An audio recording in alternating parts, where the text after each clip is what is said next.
What was the biggest adjustment? The majority of your life was spent in a cage, surrounded by criminals, having to watch your back, stabbing people when required, gang politics, having to smuggle things and you know, and so forth. And now you're in the free world. You can go to a restaurant if you want. You could have your own place. You have your own bed. You can come and go. You could shower whenever you feel like it. You could take hot showers. You could take a bath. I mean, you probably had you had a bath in 27 years? No. You see what I'm saying? Mm-hmm. What was the biggest, and at this point, were you completely free, or did you still have parole or probation or anything else like that? I still had parole. I was on parole, and the parole officers were pretty lenient with me. I mean, people kind of found out about my story. It kind of changes how they kind of deal with me. Yeah. So, you know, me being under CDCR, like, meaning the parole officer had like we heard about you, what you've been doing and all that kind of stuff. So they had already kind of knew who I was and were more along the lines of like, you're not gonna be a problem. You got some stock tips, that sort of thing, you know what I mean? So it was like, and the adjustment piece for me has been really like the autonomy. And people don't really understand what it's like to have real freedom. So like, people got a bad habit of always trying to tell me what to do. And they don't get like, you know, just do this and do that. Like, I don't like that sort of stuff. And being a free person, like I've never had the opportunity to not be told what to do. And my family, you know, some of the women I talk to and friends, they don't understand how to honor my liberty and not try to control or be like, hey man, you gotta do it this way, and belittle when I don't do things that they don't like because they don't understand. And so that adjustment has been the roughest because I had a different expectation. I don't know what I expected, but I expected people to understand, though I think I expected people to understand who don't understand the conditions. And so that's been the kind of struggle. In prison, everybody know the conditions. So you know if you disrespect me, what happens? I can let it go or I can get in your ass. That's it. Out here, people don't understand that. So that's been really kind of adjustment for me to kind of get used to. But it's been great, man. It's been like, I don't know, it's like you free. At this point, you have a job?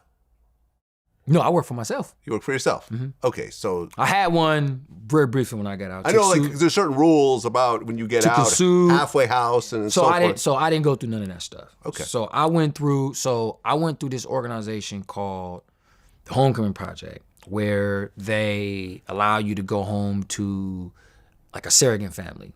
So I already had my connections.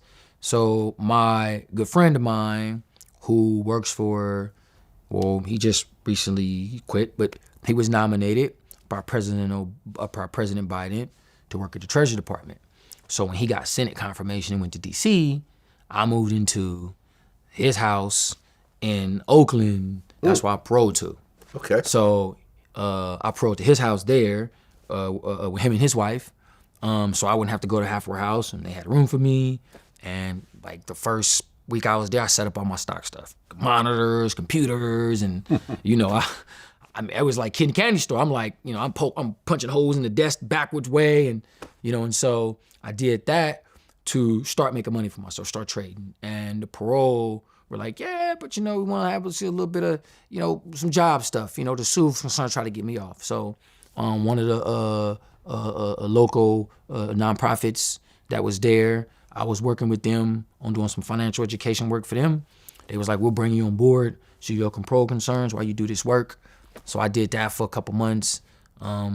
Stopped doing that. I'm officially off parole, though I haven't got my discharge papers yet. My parole officer don't bother me, I don't bother them, you know what I mean? And basically, we launched Feel Inc. Financial empowerment, emotional literacy was the platform that I had inside. And when I got out, my business partners launched Feel Inc., the education company, where we sell customized curriculums to schools and nonprofits and other organizations. Now, on top of doing that, we built the quick course. So we built the Wall Street quick course, which we currently have available now. It's a 6-module course, about 1 to 4 pages. And it's basically not about get rich quick. It's not about go get rich quick. It's about common sense investing. How you need to understand and your emotions, connections to what you do and your investments. And so that course we recently released, as well as, which down here to come talk to you, but also down here when looking to meet with some people about the movie stuff. So my life story is being turned into a film. Me and my management team. The other thing I want to say is this, like, my management team that I got right now, my management, if it hadn't been for him, I wouldn't have been able or understood how to own a lot of my stuff. Because I didn't know when you're doing certain things about designs and you're doing certain things about transferring logos and just other things in the business that people didn't tell me. Not saying they were trying to trick me, but I didn't know. So my management team has made sure that I completely own and operate my entire stuff. So that in itself has been just like, come home and you own your stuff. You know what I mean? So that's been really, really cool. So it's really just allowed me to be in a different space as far as how I communicate with people when you have the rights to own your own stuff. So that's been a lot of what we've been doing since I've been on. And you have a personal stock portfolio as well. I do. Unlike you, I trade every day. I trade every day, and